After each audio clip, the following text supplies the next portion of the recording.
In this video, we'll show you how to listen back to audio in Genio Notes, adjust the playback speed, and utilise our audio cleanup options.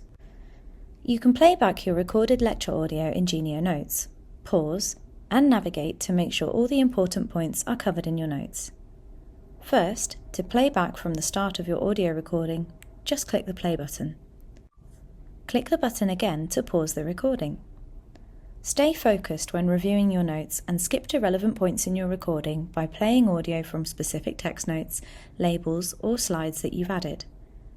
To do this, hover your cursor over the note you want to play back and then click the play button in the mini toolbar that appears above.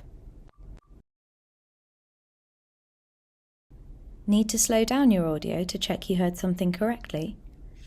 Click the icon next to the play button and use the slider to select your preferred speed. From this menu, you can also access our audio cleanup tools. These include the ability to reduce clicks as well as noise cancellation. Just click the relevant option to toggle them on or off.